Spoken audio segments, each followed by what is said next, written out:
Hey everybody, it's Hysterics here from the LPL English. If you don't know who I am, that's absolutely fine. I am one of the newest casters in Premier Region, or rather across the world for League of Legends. I joined the LPL English about 7 months ago from my good old farmland of Australia. I came from there and was offered a wonderful opportunity to join the LPL broadcast, and here I am now in Shanghai, living my life. But for those of you who do know me, welcome back to. I don't know what I'm welcoming you back to. A calm moment, I'll call it, because this is a show I wanted to kind of unwind on. Just talk about my feelings towards events and like the LPL itself, and the feelings of like China. So as a person, if you don't know me, I am all over the place. Like I get told often calm down or like, stick to your guns, stick to your thoughts because I drift and I ramble. And this gives me a chance to kind of do that and get that out of my system. So hopefully it's like, the two birds, one stone. I get it out of my system. I make some content at the same time. Maybe triple birds because it means that my casting could become better as well. So fingers crossed, I guess. This show I wanted to call Late Night with Hysterics because a lot of the time this will be done at like 11 p.m., 12 p.m. my time. Could even be like later than that, but also Calm Down with Hysterics has the same thought to it. And it was a thought of mine because I feel like there's not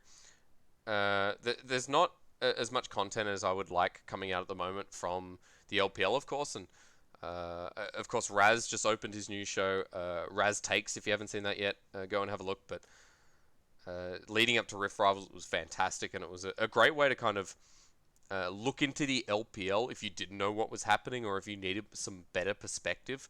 And I saw that and I thought, like that's great content. I wanted to do content for a while, and I wanted to take a very different approach. I wanted to take a perspective of someone like me who's a growing caster, and I wanted to bring people in, and you can take that journey with me, learn more about what goes on in the casting world, in the LPL, or in international tournaments like the Rift Rivals that I was very lucky enough to attend quite recently in Korea. And of course, chat back to the community since a lot of people, like I said at the start, don't know who I am and don't really understand what a goofball I could be. Because, like, man, on broadcast is where you all see me, but I don't go any further than that. I don't get to, appear anywhere else or like show my true self. It's just a camera that you see me on, so you already know I'm a goofball on broadcast, and I'm a bit wacky out of broadcast, but this is like my chance to let it all out and calm down. So that's why another reason I want to explore that with a newer and growing audience. So in future, I'd love to have like other casters on, players, even maybe members of the audience if you don't swear or you don't swear as much as me. But fuck, like if you actually I just realized that was unintentional. I'm sorry. Uh, I just love to get involved with some of the rest of the community as well. But I ramble on a lot, like I said, so I want to get to kind of why I'm here, and that's because I've just come off the back of a journey from Korea, which has blown me wide away. Like it has been the best trip of my lifetime. It has been the best experience and the biggest opportunity I've ever been given. And back from Korean Rift Rivals. If you didn't see Asian Rift Rivals for 2019, it was insane. The quality of gameplay from the LPL and the LCK was exceptional, and of course, like the LCK winning it all. My first international experience was one in a Korean crowd, and it was one, like I said, I'll never forget. So, like the trip itself was amazing because imagine on the first we arrived at Gimbo Airport and like already good start. The taxi almost got us lost on the way to the hotel. We're like, hey man, like Novotel, Novotel. He speaks a bit of English and it's fine. Like I understand there's of course there's a culture shift as well. Fun fact, in Korea, I noticed a lot more people speak English than they do in China, but maybe it was the region, maybe it was because we were so centralized. But like, so anyway, the taxi almost got us lost. It took us like an extra 15 minutes, and we're in the back going like, oh man, this man is circling, and he didn't put anything into his GPS, and he's just guessing. So we eventually got there, and like, hotel was fantastic, and then Next day, went for a cool little train ride, explored part of the city. Was showed around very nicely by Papa Smithy. Like, he was so attentive to us, and he was so willing to, give us places to go, like show us around himself. And we worked around his busy schedule, of course. But man, like, or rather, I should say, excuse me, he fit us in his busy schedule. So it was such a nice thing for him to do, and he took us around like this cool restaurant on the first day. We had this big, wide little, not a hot pot. What is it? It's a big pan over a flame. I don't know if anyone lives in Korea that's listening to this. You know what I'm talking about, or maybe you'd be like, "What's this man on about? He's talking bollocks." It was a big wide pan where half was like this duck meat or like chicken meat with like cheese on top of it, and the other half was like kimchi. Maybe that was the chicken. I'm not sure, but it was a really, really, really big dish, and it was absolutely amazing. So it was a great way to kick things off, and shout out again to Papa and Atlas who met us there, and with Raz, of course, and the four of us had a great lunch. And then, like day after day, it was the same thing. Like the hospitality from Papa Smithy and Atlas was there, and we eventually met up with Folders in one of the days. Saw Ashley Kang out for a drink as well, and then we got to like the point where, for me, my recount of this is like, yeah, everything the lead up was amazing, but I was so damn nervous. You got to remember when you cast, like even doing my first LPL cast, I was so damn nervous because it was always a step up. When you do your first cast of in a new environment or a new league, or even like for me, I have never done an international cast for League of Legends before that had so much meaning. And yes, it was Rift Rivals, and that's a discussion that I'm going to bring up a little bit later. That this was my first international cast, so I was so nervous on, I believe it was the 4th of July when we kicked things off, and like I started with Papa Smithy, and I'm sweating, I'm sitting there, and I'm going, man, like this is Papa Smithy. I remember the good old days when I started OCS at the beginning of 2015 spring, and that's the Challenger Series in Oceania, if anyone's wondering. And I met Papa Smithy then, and he was still involved with the Oceanic Pro League, and it was, I believe, a couple of months later when he went over to the LCK. So I only met him once, and now casting with him, I was like, this guy's a big deal. He's, one of the most talented men in the business, and like, I want to impress. I don't want to let him down. It was the same, of course, when I went into LPL and started casting with like Raz and Clement. I was like, these guys, like I've seen on my screen, like I've sat and listened to them for, almost 100 hours, maybe more than 100 hours, right? Same with Papa Smithy. And then I got into the cast, and I'm like, he's just making it so easy. Like, we had a pause at the very start because, from memory, I think Marta's computer was just broken for the SKT Flash Wolves game, and Papa Smithy turns to me and says, so, we got time to talk, don't worry, like, how's your time in Korea been? And I was like, that was smooth. I'm like, this is good. So, he made me feel so comfortable so quickly. So I know this sounds just like a shout out to Papa podcast, but Papa Smithy was great, in the cast, and also like his hospitality was there too. So he really made the trip exceptional, and back to the cast, like the 3 games, it was great. It was just such a different style. It was so good to cast with someone who's been doing this for so long, and you could just tell with his skill. And yeah, so like that first day was great. We cast some pretty stompy games with the LCK and LPL just running over the LMS. And then I came back in day 2 of group stage, and those games were casted with Raz. So the last 3 games with Raz, and then that SKT versus IG, the final game of group stage. Ladies and gentlemen, if you have not seen that, please go back and watch SKT versus IG, because that was great. And if you're wondering, like, what makes a game good for a caster, well, it's the same as any viewer, right? Like, we looked at that and we thought IG were pummeling the top lane, like the Shy was having his moments, but SKT always looked like they could mount that upcoming fight, that return, and that's why it was so exciting, because it was like, we could see it coming. I know the viewers could as well. And then Yeah, it was not flaking that game, that's for sure. Faker found that flank. Faker found the flank. That could be a good tongue twister. I might use that for a warm up next time. But like Faker finding that flank was, oh yeah. Like I look back at the call and there's parts of that casting call I wasn't super happy with, but I ended it strong and I think I entered it in a way that I would be kind of happy with, right? Like I think it'd be like, I could have done this and this, but at the end of the day, the call ended cleanly.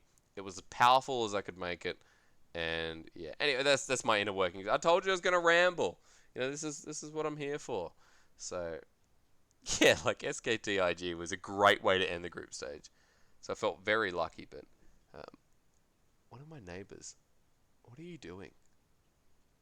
Okay, so fun fact in my big tangent by the way, in my little apartment, my one bedroom apartment right now, there's a pipe near my bed, and I'm always scared it's gonna burst because I'm like, well, the couch and maybe the bed's gonna get wet, and it's all like the rushing water from like upstairs. So what's happening is someone's showering or using the toilet, and that water goes down through my place, and I'm like, oh god, like I hope it's just shower water. Like that would be okay. It would not, but it's just so disgusting. Anyway, that's what's going on in my apartment right now. But yeah, SKTIG was a great way to end the group stage, right? Like I was so blessed, and I felt so lucky to be doing that, to be casting that game. One, in an international environment. Two, with Raz on the international stage is great as well, and Papa on the first day. But three, SKT and IG, the potential MSI finals, both teams world champions. SKT many times over, but IG, the 2018 world champions, who I've felt, very honored to cast ever since spring in the LPL. But seeing them against SKT like it was a world class matchup. So I was unhappy I didn't get a best of 5 of it, but you take what you could get. So that was a great way to end group stage, and then it got to semis and finals, and I got to sit back and relax and enjoy it from the crowd, and especially the finals. I found the Chinese crowd, like I found a section where it was purely just the Chinese crowd. So I went and sat with them, and just like joined in the Jayos. Fun fact, if you don't know what Jayo is, it means to refuel or like fuel up. It's a Chinese way of saying like fighting, I guess, or like let's go. But I like it. It's very unique and it's very powerful. Like IG Jayo, right? Like it's catchy. So I joined in, and especially in FPX, Doomby's wife was about 6 seats away from me, and she was leading the chants, and that always makes my heart like throb a little bit. I'm a bit of a sweetheart. That's one thing you need to know about me. When I see his wife leading the chants for Doomby, or especially FPX, I'm like, that's what an esports marriage looks like. That's some good shit. Like, I'm jealous. I want that. Like, I want that marriage. So it's always nice to see it, and of course the camera always pans to her when it's like an FPX game, whether it's in the LPL or Rift Rivals itself. So it was good to see FPX win that because she went insane. Like the whole Chinese side was like, yeah, like I don't know what they were saying because my Chinese is, as they say, buhal, which means bad. But I don't know why I said that part in Chinese, but the crowd was like, yeah, probably let's find a comeback. But unfortunately, it was not meant to be. But FPX taking the win was a good moment because I got to experience the strength of the Chinese crowd, or the Chinese section, excuse me, in one glorious moment and one glorious game. So that's all I could ask for. And of course, the LCK crowd was always so much louder, and that itself was an environment, and that itself was sick. So getting to watch the games, I love a crowd experience. And Rift Rivals, it was just packed on that finals. It was packed. There were so little seats in the crowd. I thought, wow. People saying this is a for fun tournament. Wow. Like, for fun, sure. But the competitive nature, especially between the Chinese and the Korean crowd, was there.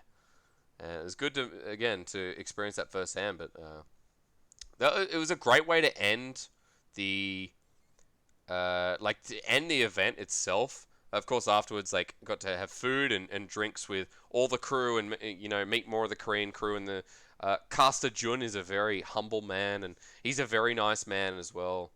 And he's so talented. Like, if you look at that outing ceremony, I've got a Twitter link, or at least I should. I haven't thought much about how I'm gonna put this video up and what I'm gonna put under it. You can tell this was on impulse. You can tell I felt something was like, hysterics. We're just gonna do it.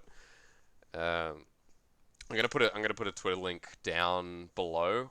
Caster Jun's outro was just magical. Like, it was, the trophy lift was, seeing Caster Jun firsthand is always a treat. So that was a nice way to finish it off itself. And afterwards, having food with him and listening to Papa Smithy and him talk, and just kind of sit there and absorb that, the industry's greatest. Excuse me, having like a like a deep chat, about the industry itself, and uh, able to take in the knowledge and the wisdom that comes from those two was incredible. So you can see I'm quite happy after the event, and especially since at the end, there were drinks in the hotel, and I'm in an elevator. Doombee's in that elevator. The other people leave, and I'm like, he's on the same floor as me. I gotta go and introduce myself. So in the elevator, I'm like, he has nowhere to go. He has to meet me. Like the absolute the annoying person that I am. I said, "Hey, Doombee," and he looked at me like a little startled. I'm like, "Hey, sorry, sorry to bother you," because I'm not sure the level of his English. I know he knows a tiny bit, but I'm not sure how much. I said, I'm LPL English caster with, Clement, Raz, Niberia. Like, I'm part of the team, and he understood. He said, "Oh, yeah, yeah, yeah." He's like, and I said, nice to meet you in Chinese," which, like, I know how to say nice to meet you in Chinese. And he was so ecstatic. Like, he's got such a cool personality on him, which is why people love to support him, because he's happy, he's passionate about the game. And I know that's another tangent, but like, meeting Doombee was the icing on the cake. And it was really good to see that the player is just like he is outside of, like, in the game as well as outside of the game. That was it was very humbling experience for me, because we don't get to have much experience with the players. Like, in the LPL, I'm sure it's the same with the LCK, but with the LCK, like, I never actually got to ask the LCK crew how much communication they have with the players, but the players play in different arenas across the country, across China, and we're like, in our casting studio, we're still separated, so even if we wanted to at the moment, we couldn't really go and chat to them.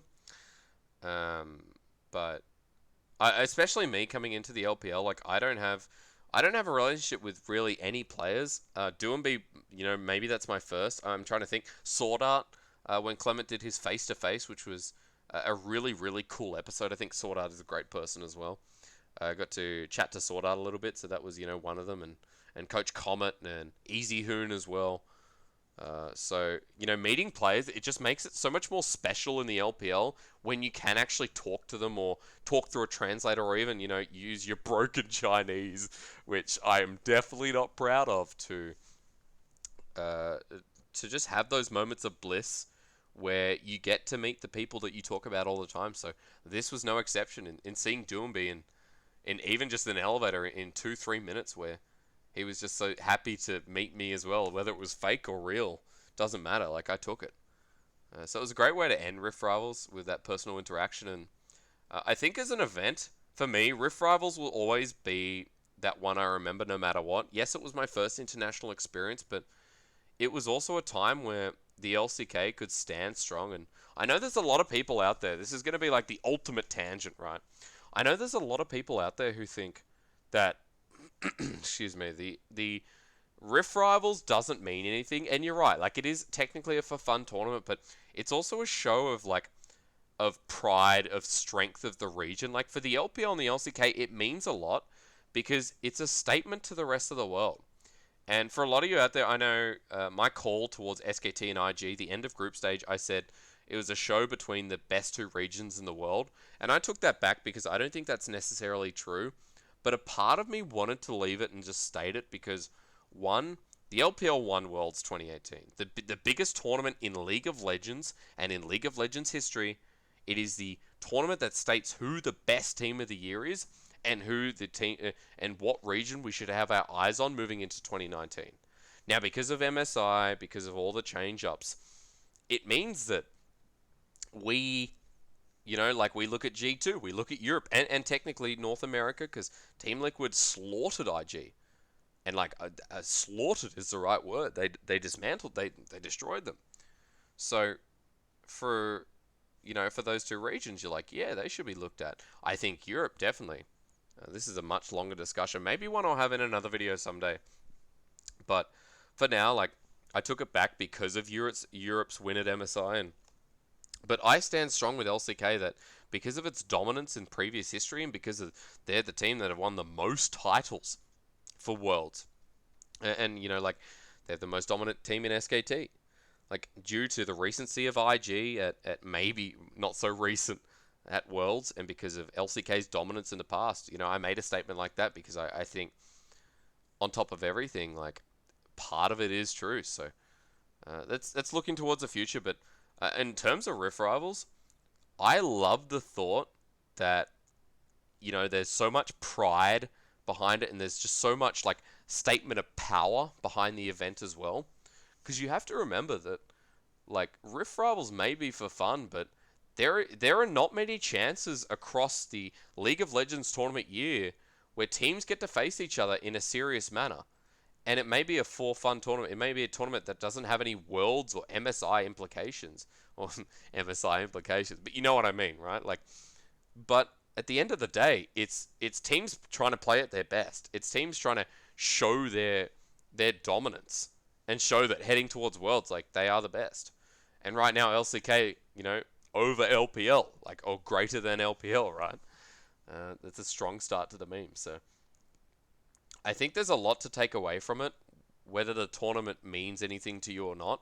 That like the LCK are looking really, really good, and for me, being a spectator in like 2018 and 2017, and seeing that amazing grand final in 2018, to seeing like the LCK stand proud in 2019 as a caster, I still have the same thought that like this is just a show of power, and it is important because you get a read as to how the teams will perform internationally when it does come to Worlds. So that's why it was so important to me, and it was a big big event that I'm very proud of for going to, and I think going into the future, like there'll be a lot of eyes on the LCK because of this Rift Rolls performance. You know what I mean? Like there should be a lot of people saying, well, LCKT, like, played out of their mind. Like, Damwon Gaming, who are they? Like, oh, it doesn't matter about Griffin, and FPX going head to head, because, like, end of the day, like, Damwon smashed it, and, like, Kingzone playing out of their mind as well. And they'll be looking at these teams heading into Worlds, depending what teams actually end up representing. So, those are my thoughts on Rift Rivals, and I know that's, like, a bit of a serious tangent. I don't know why I said it like that, but it's, like, a bit of a serious tangent, but I loved it. The event was fantastic, and for the LPL, it means that like they come home to maybe their pride being dismantled a little bit. Now MSI, now Rift Rivals, like this is a international loss streak if you want to count it that. If you want to count like semifinals for China, no, it's not a win. Finalists for Rift Rivals, no, that's not a win. Like LPL were meant to be this powerhouse coming into the international tournaments where they got first. They got first in MSI. Like people like IG are going to win MSI. It's going to be an IG SKT final right now. Oh, we're not sure about SKT. It's going to be IG. Like the Shy is a god, and in spring he was. And he goes into MSI and he's not. And like this streak continues over, and we get into Rift Rivals, and the LPL once again as a unit this time can't perform. So there's a lot of questions about that, and I want to address one thing because I know this is going down into like a very serious discussion, but while we are on this road, think about one thing. The LPL at the moment at the moment we'll be jumping into, I think it's 9-13. I'm not sure. Don't quote me on that. I don't know yet. But the the LPL was on 9.11, and people across Chinese social media, and I know across Reddit there were a couple of comments that the LPL moved from 9.11 in their regular split or regular summer split into Rift Rivals, which was 9.13, and people were like, well, like they're two patches behind. That's not fair. And I think that's a misnomer because the the LPL's always been able to adapt. They've always been innovators. They were already playing things like Karma, which yes was permanent banned or permanent picked. It was 100% presence in Rift Rivals, by the way. Like that's insane. Uh, and the thing is, like, the LPL's always been able to adapt, and it's always been innovators. Proactivity is the name of the game in the LPL anyway. So I don't think patch has a big place, big place in the reason why LPL were unable to take Rift Rivals. I do think it was jarring for them in the first couple of days, but they managed to climb their way through. They climbed through the LMS as well. Like they had time there. They were scrimming, not scrimming, or they were practicing as far as I know. I mean, you'd hope so. Like you get to an international tournament, it doesn't matter if it's Rift Rivals. Please practice. Uh, and I don't think the patch it has a small part to play. It would be wrong. It would be a miss of me to say that the patch didn't affect them at all. But going into the world stage, a lot of these teams like JDG, FPX, Doomby's, someone who's been on that stage before, of course, or rather a Rift Rivals stage. And who else? Like JDG, FPX, IG were there, and why is the fourth team? What What happened? Top Esports. Top Esports haven't been there. We had 3 out of 4 teams who haven't versed Korean teams, and I think it's more the test against LPL that Korean teams were playing so darn well. And so I don't want to take anything away we have an excuse. The patch we were playing on wasn't there. These guys play on Korean solo queue, and Korean solo queue was up to date, and heck, Chinese solo queue was up to date. So in terms of just mechanics and keeping up with champion updates and what's going on, one, the patch notes were there, the resources. I'm not sure what happens on the Chinese side, but I know that there'd be patch notes available. And second of all, they can put that into practice. They were playing on 9.13. 9.13 was available for I think 5 or 6 days from memory before we went away to Korea. So there's they had time on the patch. So I want to get that out of people's head that the patch was that's why the LPL lost at Rift Rivals. It was the patch. It's no bullshit. It's not the fucking patch. Small part to play, a part that was easily, adapted by the LPL teams as they got into Rift Rivals, as they got there.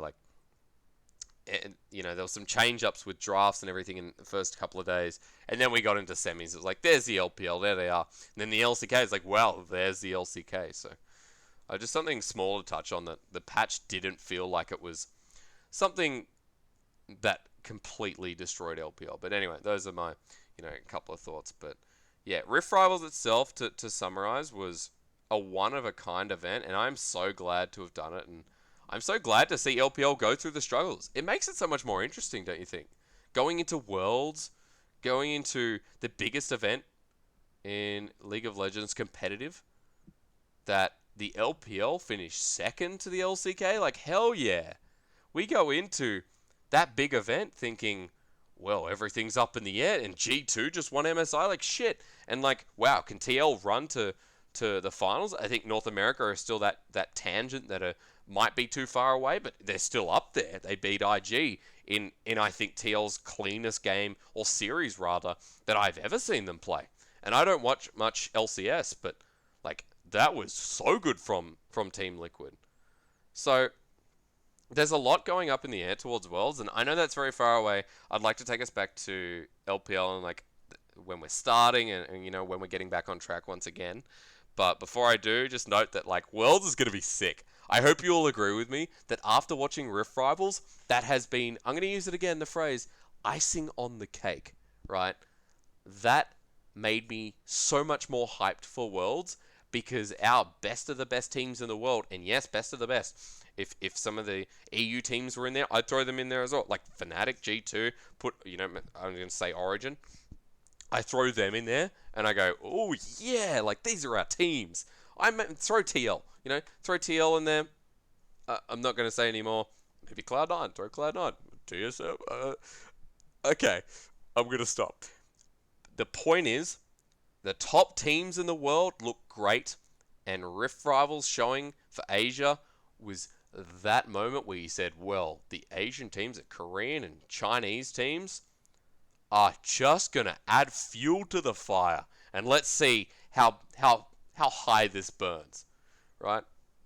So, a lot of hype coming out of Rift Rivals. Of course, LPL is actually back on, coming up very shortly.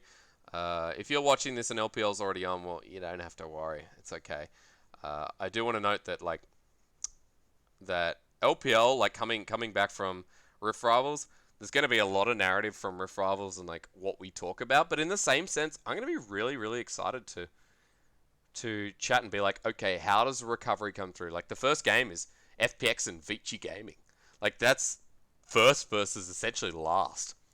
And that's just going to be like, FPX, like, you've been gunning it. You're undefeated in the LPL, remember. Like, what is the thought? What is the look going into this game? And then, I mean, Sunday's matchups are really cool. It's like LNG, EDG, from memory, Top Esports, JDG, which, two awesome games. So, it's cool to see LPL running towards that. And I know, like, once again, this has been all over the place, but that's who I am as a person, right? I'm so back and forth. To keep my same train of thought requires so many brain cells that I do not have. I am not a smart person. Like, I'm far from it. But boy oh boy, do I get excited for some fucking League of Legends. Man, and the LPL has so many good games. It's insane, and that's why I feel spoiled. But, like, even seeing Rift Rivals and casting that, like, let's use it again. Let's use the phrase, icing on the cake. So I'm looking forward to get back into the LPL and casting more. When you stop casting, it's like a drug. When you stop casting, it's like, holy shit, what am I going to do with my time, first of all? And second of all, it's like, I have so much to talk about, and I just want to shout. Like, I really want to go for play-by-plays. I don't know, any other play-by-plays, whether you're from a different esport or League of Legends. I don't know if you get noisier when you don't cast for a while. Like, when I think it was in the break, in the Chinese New Year break at the start of the year, when I didn't cast for like 2 weeks, I was so fucking noisy. Like, I just kept talking and talking and talking and talking. I did not shut up. It was rough because I was by myself, and I guarantee you, if anyone was in the same room, they'd be like, man, he's a crazy person. Or like, fuck, he's talking me to death. Because I'd probably just talk at them. So yeah. So in future, like, I'd love to say that in the near future, I think the LPL is going to power up even more and recover from Rift Rivals and get towards Worlds with, like, our top 3 teams who, could be FPX, IG, RNG, could be EDG, LNG, could be, who have I missed? Top Esports, JDG maybe. Like, I think I said IG, I hope I did. Who have I missed? Maybe Sooning, like BLG. I don't know. I'm going down the rabbit hole, but the point is, like, I'm hoping for the best for LPL, and I think there's a lot more to come, especially after that Rift Rival. So I'm excited to see it all, and I'm excited to converse more with you guys. But let me know what you think in the comments down below. It's going to be a little bit more structured. We'll see where we can go from here. But once I discover a name for the show, once I think about, we're chilling out with Hysterics, we're calming down with Hysterics, are we late night with Hysterics, are we sweating with Hysterics? Because honestly, in this country right now, it's hot, and I can't turn the air conditioning on because it's going to ruin the sound any more than this average kind of microphone is doing. But I'd love to talk more with you guys, and I hope you've enjoyed kind of my thoughts coming out of Rift Rivals, because it was a really big event, and I want people to see it in the same light I do. So until next time, ladies and gentlemen, let's chat then, and let's calm down with Hysterics, ? We don't know. We're going to find out. Thanks again, guys.